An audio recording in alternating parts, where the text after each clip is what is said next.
Good morning students. Last session के अंदर हम लोगों ने रेस्पिरेटरी सिस्टम डिस्कस किया था। इसी के आगे हम लोग आगे कंटिन्यू करते हैं और ब्लड एंड सर्कुलेटरी सिस्टम को डिस्कस करते हैं। ब्लड जो होता है द फ्लूइड कॉमन टिश्यू होता है। इसके अलावा ब्लड का जो मेन यूज़ होता है वो ट्रांसपोर्ट ऑफ वेरियस सब्सटेंस जैसे गैसेज और वेस्ट प्रोडक्ट, इन दोनों को ट्रांसपोर्ट करने का काम ह्यूमन बॉडी के अंदर ब्लड करता है। ब्लड इज स्लाइटली एल्काइन, ये एल्काइन के फॉर्म के अंदर होता है। इसके अलावा ये जो होता है हमारा ब्लड का जो प्रोडक्शंस होता है वो बोन मैरो में होता है। बोन मैरो के अंदर नॉर्मली अडल्ट कंडीशन के अंदर बोन मैरो के अंदर इनका जो होता है ब्लड का प्रोडक्शंस होता है। इन नैनोटेंस and embryos stage blood is produce by spleen. लेकिन जब छोटे बच्चे होते हैं तो उनका जो ब्लड का प्रोडक्शन होता है स्प्लीन या प्लीहा के अंदर होता है। The total amount of blood जो होता है अप्रोक्सीमेटली 5 लीटर के आसपास ह्यूमन बॉडी के अंदर ब्लड प्रेजेंट रहता है। ब्लड के अंदर कुछ कंटेंट प्रेजेंट रहते हैं। तो सबसे पहला जो होता है प्लाज्मा प्रेजेंट रहता है जो 55% के आसपास होता है, जो ऑल ओवर ब्लड का 92% कंप्लीट पोर्शंस बनाता है।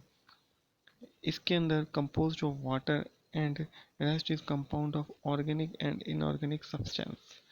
तो प्लाज्मा के अंदर जो प्रेजेंट रहते हैं formed elements are compound of cells which are follows. तो एक होती है आरबीसी, रेड ब्लड कॉर्पुलस या रेड ब्लड सेल्स। आरबीसी जो होती हैं वो 99% ब्लड सेल्स को बनाने का काम करती हैं। इनका जो लाइफ टाइम होता है आरबीसी का वो 120 डेज होता है। इसके अलावा इनके अंदर आरबीसी के अंदर हीमोग्लोबिन नाम का एक रेड पिगमेंट प्रेजेंट रहता है जिसकी वजह से ब्लड का कलर लाल होता है।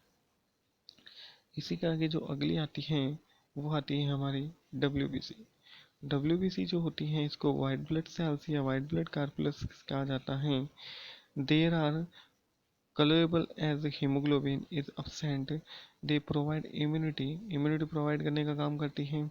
इसके अलावा इनका जो नाम होता है इसके अंदर ग्रैनुलोसाइट्स एंड अग्रैनुलोसाइट्स दो तरीके के इसके अंदर प्रेजेंट रहते हैं। ये भी बोन मैरो के अंदर प्रेजेंट होती हैं, ग्रैनुलोसाइट और अग्रैनुलोसाइट। ग्रैनुलोसाइट्स के अंदर भी और न्यूट्रोफिल्स एंड बेसोफिल्स वगैरह इसके अंदर ग्रैनुलोसाइट्स के अंदर प्रेजेंट रहती हैं। लार्ज नंबर के अंदर जो होती हैं न्यूट्रोफिल प्रेजेंट रहती है। इसी तरीके के अग्रैनुलोसाइट्स के अंदर भी कुछ सेल्स होती हैं वो प्रेजेंट रहती हैं, जैसे T lymphocytes, B lymphocytes etcetera. इसके बाद में हम आगे बात करते हैं platelets. They are also known as thrombocytes. ये जो होती है 3 lakhs के आसपास पर क्यूबिक मिलीमीटर ब्लड के अंदर प्रेजेंट रहती हैं। इनका जो टाइम पीरियड होता है लाइफ टाइम वो 10 डेज के आसपास होती है। तो डियर स्टूडेंट्स, आज हम लोगों ने ब्लड के बारे में कॉमन इंट्रोडक्शन डिस्कस किया है। इसी के साथ में हम अपना जो चैप्टर ये टॉपिक है वो यहीं पर एंड करते हैं। तो thank you students, have a nice day.